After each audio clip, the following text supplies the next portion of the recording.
Hey guys, my name is Shubhangi. Welcome back to my channel. So आज की video में मैं आप लोगों के साथ शेयर करूंगी मैंने ये आउटफिट फ्रॉम स्क्रैच कैसे बनाया है, पूरी डिटेल में।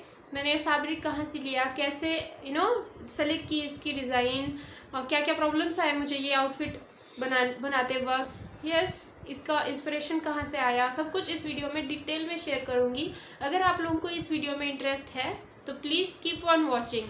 तो शुरुआत करते हैं मैंने फैब्रिक कहाँ से ख़रीदा। मैंने ये फैब्रिक अपने पुणे के ही लोकल मार्केट से ख़रीदा है, एक शॉप से, जहाँ पे वो गट्टा नहीं होता जिसमें दोनों अवेलेबल होते हैं एक साथ में, पूरी ड्रेस आ जाती है। इसका कुर्ता और पैंट मुझे मिली थी, इसका दुपट्टा उसके साथ में नहीं था। और जब मैंने इस आउटफिट को देखा ना तो उसी टाइम मेरे को उसकी डिज़ाइन मैंने फ़िक्स कर दी थी। और ये आउटफिट मुझे चाहिए था अपने भाई के वेडिंग के लिए। वेडिंग के दिन मतलब ऑब्वियसली ये बहुत ज़्यादा सिंपल आउटफिट है, वेडिंग के अप्रोप्रिएट उतना भी नहीं है, लेकिन उस दिन जिस दिन शादी थी, महाराष्ट्रियन वेडिंग थी ये जो मैं अटेंड करने वाली थी, तो वेडिंग पूरे दिन भर चलने वाली थी। उसमें सुबह में एक ड्रेस पहनी थी मैंने जो कि लहंगा था, हेवी लहंगा था पूरा। तो दोपहर में मुझे कुछ सिंपल सा एलिगेंट सा चाहिए था पहनने के लिए, और जो कि कंफर्टेबल भी हो, क्योंकि जो लहंगा था बहुत ज़्यादा हेवी था, तो मैं थक गई थी, उसको थक ही जाऊंगी मुझे पता था। इसीलिए मैंने इसका प्लान बनाया जो कि बहुत सिंपल और क्लासी भी हो। तो मैंने इसका fabric as I said local market से ही ख़रीदा है, आप कहीं से भी खरीद सकते हो। इसकी प्राइस थी, मुझे जो पूरा आउटफिट पड़ा, फैब्रिक की पूरी प्राइस जब वो मैंने उनसे पूछा वो शॉप वाले से, तो उन्होंने बोला कि 1500 रुपये है। और मुझे बस लगा बहुत ज़्यादा महंगा, वो उतना भी हाई क्वालिटी का नहीं था फैब्रिक जिसकी कीमत मैं इतनी ज़्यादा दे सकूँ, और उसके साथ में दुपट्टा भी नहीं था बाय द वे। तो पूरे मुझे आई थिंक 1500 के हाफ में या हाफ से भी थोड़ा सा कम में ही मुझे पूरा आउटफिट मिल गया पूरा, मतलब उसके साथ दुपट्टा नहीं था एज आई सेड। जब मैंने हम लोगों ने उनके साथ बार्गेनिंग करी, तो यस, बार्गेनिंग बहुत ज़रूरी होती है लोकल मार्केट में जब भी आप ख़रीद रहे हो, तो क्योंकि वो ऑलरेडी बहुत ज़्यादा प्राइजेस लगा देते हैं। ओके, तो फैब्रिक का हो गया, कितने का मिला वो हो गया। उसके बाद इंस्पिरेशन और डिज़ाइन, ये बहुत ज़्यादा हार्ड या कुछ डिफ़िकल्ट ऐसा दिखने वाला आउटफिट है ही नहीं। मैंने सिंपली पिंटरेस्ट से कुछ आउटफिट इंडियन, वहाँ से ये मुझे बहुत ज़्यादा सिंपल सा भी लगा, at the same time classy और स्टाइलिश भी लग रहा था, इसीलिए मैंने ये डिज़ाइन फाइनलाइज़ की, जिसमें कि straight fit kurta, straight fit pant और सिंपल सा एक दुपट्टा था। तो मैंने दुपट्टा अलग से लिया, नेट का फैब्रिक था, उसके साथ नहीं था। तो मैंने जब कुर्ता सेलेक्ट किया तो उसमें मेरा था कि स्ट्रेट फिट हो, उसकी स्लीव्स मुझे शॉर्ट नहीं बनानी थी क्योंकि क्लासी भी लग रहा है, आजकल ट्रेंडिंग में भी है एल्बो तक के स्लीव्स, और पैंट एंकल लेंथ थोड़े से शॉर्ट वाले पैंट्स ही थोड़ी सी ट्रेंडिंग में है, तो मुझे भी वैसा ही चाहिए था कुछ, और सिंपल सा भी था। उसके नेक में कुछ नहीं कराया मैंने, सिंपल थोड़ा सा डीप राउंड नेक कराया। बैक में भी सेम राउंड नेक था, लेकिन आगे वाले से थोड़ा सा ऊपर छोटा था नेक पीछे वाला। और स्ट्रेट फिट कुर्ता, फिटिंग मैंने बहुत अच्छी कराई थी, इसकी वजह से और ज़्यादा अच्छा लग रहा है। आप जब भी कोई भी आउटफिट ले रहे हो या ख़रीद रहे हो, या जस्ट पूरा कुर्ता भी खरीद रहे हो, उसकी अगर फिटिंग सही हो तो पूरा आउटफिट बहुत अच्छा दिखता है। तो उसकी बारी आई स्टिचिंग की। मैंने एज आई सेड, जब मैंने उस आउटफिट को देखा तो मेरा फिक्स था कि मुझे यही बनाना है इसका। और फैब्रिक की लेंथ थी 2-2 मीटर का, कुर्ते का भी फैब्रिक 2 मीटर का था, पैंट का भी फैब्रिक 2 मीटर का ही था, और दुपट्टा मैंने जो ख़रीदा था एक्स्ट्रा, बाद में ख़रीदा था मैंने उसको, वो था आई थिंक 2.5 मीटर का। 2.5 मीटर। तो दुपट्टे की हाइट मुझे थोड़ी ज़्यादा ही चाहिए थी, एज आई सेड मेरी हाइट ज़्यादा है।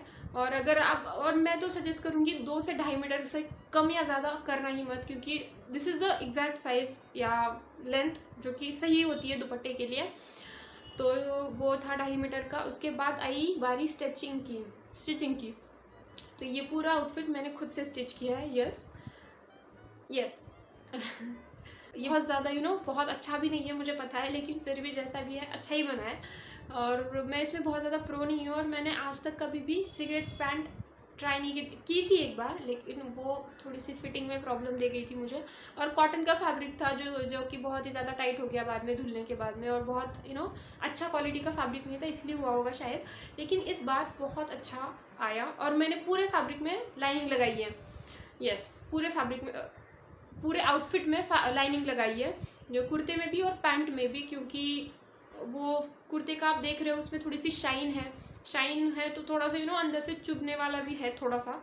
लेकिन और जब आप लाइनिंग लगाते हो ना, आपके आउटफिट थोड़ा सा स्ट्रांग जहाँ पे आप थोड़े दिन यूज़ करने वाले थे उसकी लाइफ थोड़ी सी बढ़ जाती है। इसीलिए मोस्टली आप कोई भी अगर कुछ भी स्टिच करा रहे हो तो मैं तो सजेस्ट करूँगी उसमें लाइनिंग लगा ही लो।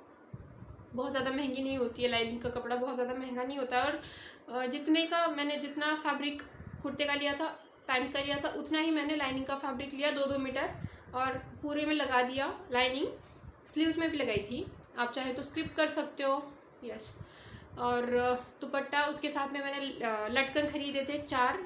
मेरा पहले प्लान था कि मैं जो दुपट्टा है उसके बॉर्डर में जो कुर्ते का कुछ कपड़ा बच गया था तो उसकी बॉर्डर बना दूंगी बाद में। जब मैंने वो दुपट्टा ख़रीदा नहीं था तब तक मेरा ये चल रहा था, लेकिन जब मैंने उस शॉप में गई और वहाँ पे दुपट्टे देखे, पहले मैंने प्लेन फैब्रिक देखा नेट का, और लेकिन वो तब मैंने सोचा था कि वो बॉर्डर लगाऊंगी कुर्ते के फैब्रिक की। लेकिन जब मैंने वो दूसरा वाला दुपट्टा मिला जिसपे आप देख रहे हो कि गोल्डन कलर का कुछ बीड्स पर्स लगे हुए हैं, तो मुझे लगा कि वो अच्छा नहीं लगेगा, थोड़ा सा सिंपल ही रखती हूँ इसको भी। और मैंने चारों साइड पे लटकन लगा दिए उसके, तो वो और भी अच्छा लग रहा है और थोड़ा सा हेवी भी हो गया। क्योंकि क्या है, आप जब नेट का दुपट्टा लेते हो तो बहुत ज़्यादा हल्का हो जाता है वो वेट में उसके, तो इसके लिए मैंने थोड़ा सा उसको स्टेबल रखने के लिए मैंने थोड़े से हेवी लटकन लगा दिए चारों बाजुओं में। इससे ज़्यादा उड़ेगा भी नहीं, इसलिए अपनी जगह पे रहेगा ठीक से। तो यस, मैंने ये कुछ ऐसा बनाया है। उसकी सिगरेट पैंट थी, मैंने जैसे बताया स्ट्रेट फिट पैंट बनाई मैंने उसकी। और उसके आगे वाले हिस्से में जो फैट नहीं दिखे, इसके लिए स्लिम दिखे वो वाला एरिया, इसलिए मैंने उसके अंदर बुकरम वाली एक पट्टी लगा दी और पीछे वाले साइड में मैंने इलास्टिक लगा दिया ताकि वो चढ़ने उतरने में सही हो। और मुझे ना वो नाड़े वाले अच्छे नहीं लगते हैं, उससे फिनिशिंग भी बहुत अच्छी नहीं आती है मेरे हिसाब से, आप अपने हिसाब से देख सकते हो। तो ये कुछ ऐसा आउटफिट रेडी हुआ। उसकी लेंथ एंकल लेंथ थी पैंट की। और मैंने इसको स्टाइल कैसे किया, तो मेरा सेम मैचिंग मैंने ईयरिंग्स लिए जो कि झुमका ईयरिंग्स थे और अच्छे ही लग रहे थे उस पर। और उसके बाद मैंने ज़्यादा कुछ किया नहीं था इसमें, क्योंकि ऑलरेडी सुबह का आउटफिट बहुत ज़्यादा हेवी हो गया था। मेरे को था कि मैं बहुत सिंपल सा कुछ पहन लूँ, तो मेरे गले में कुछ चेन थी, एक सोने की चेन है, वो तो वैसे ही रहने दी। मैंने जो सुबह पहनी थी वही वाली है, वैसे की वैसे रहने दी। उसके बाद में बैंगल्स की बारी आई। मैंने जो वेडिंग अटेंड की, हमारे यहाँ पे महाराष्ट्रियन वेडिंग हो रही थी, सो वो वेडिंग में ग्रीन कलर के चूड़ास पहने जाते हैं, चूड़े बैंगल्स।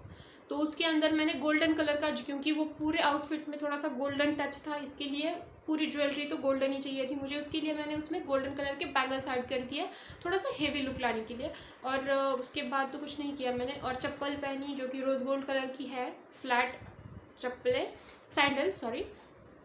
तो यस, ऐसा ही कुछ मेरा आउटफिट बन के आया। तो आप, मेरे पास एग्जैक्ट शादी वाली फ़ोटोज़ नहीं है अभी, यस, तो इसीलिए मैं अभी इसको फिर से पहन के सब कुछ स्टाइल करके आप लोग के साथ शेयर कर रही हूँ। तो उतना वो वाला लुक नहीं आएगा, क्योंकि उस टाइम पे ऑलरेडी मेरे हाथ में बहुत ज़्यादा मेहंदी थी, तो वो हेवी अपने आप से आ रहा था। आई नो ये कुछ शादी वाला आउटफिट लग भी नहीं रहा है, लेकिन मैंने एज ए सेड कि ऑलरेडी पहले हेवी पहना था, इसके लिए मैंने इसमें कुछ सिंपल सा चाहिए था, जिसमें मैं ऑलरेडी थक गई थी लहंगा पहन के, तो कुछ सिंपल सा चाहिए था, इसीलिए मैंने ये वाला आउटफिट चूज़ किया। और फैब्रिक भी बहुत ज़्यादा ऐसा सिंपल सा नहीं लग रहा था, क्लासी था, उसमें गोल्डन डिटेलिंग थी। और मोस्टली शादियों में अगर आप गोल्डन कलर पहनते हो ना, तो ऑलरेडी वो फंक्शनल लुक आ ही जाता है, तो उसमें कुछ ज़्यादा करने की ज़रूरत नहीं पड़ी मुझे। और सिंपल से मैंने बालों में कुछ ज़्यादा नहीं किया था, बस सिंपल मैंने पीछे ऐसे बाल बांधे नहीं थे, क्लचर लगा दिया था उसमें, और थोड़ा सा मेकअप किया था, बहुत ज़्यादा मेकअप भी नहीं किया था मैंने। उसके बाद में ठीक ठाक था, बहुत ज़्यादा भी नहीं था, बहुत कम नहीं था। और मैं चश्मिश हूँ, तो आई हैव दीज चश्माज, तो इसके लिए उसके ऊपर मैं बीच बीच में ये पहन रही थी। मुझे लेंस पहनना पसंद नहीं है, इसलिए मैं हमेशा चश्मे पहनती हूँ, तो उस पर और भी ज़्यादा अच्छे लग रहे थे, नहीं भी लग रहे थे लेकिन फिर भी लग रहे थे, कोई नहीं। सो ये कुछ ऐसा मेरा आउटफिट, फाइनल आउटफिट रेडी हुआ। अगर ऐसे ही कुछ मेरा फाइनल आउटफिट रेडी हुआ है, जो कि straight fit kurta with straight fit pant और नेट का दुपट्टा। आई थिंक अच्छा लग रहा है, मेरे हिसाब से तो बहुत सही है, सिंपल सा ही था। ये आउटफिट मैं कहीं पे पहन सकती हूँ, अभी घर की छोटी मोटी पूजाएं हो कुछ भी, तो इसमें मैं बहुत अच्छे से पहन लूँगी। कोई ट्रेडिशनल फंक्शन होगा तो वो भी पहन सकते हैं हम लोग। तो मुझे बताना आप लोगों को ये वीडियो कैसे लगी या मेरा आउटफिट कैसा लगा प्लीज़। तो आई होप मैं बताने की कोशिश की है तो सब कुछ, लेकिन अगर कुछ भी छूट गया हो तो मुझे कमेंट सेक्शन में ज़रूर पूछ सकते हैं आप। मैं सबके क्वेश्चंस के आंसर देने की कोशिश करूँगी।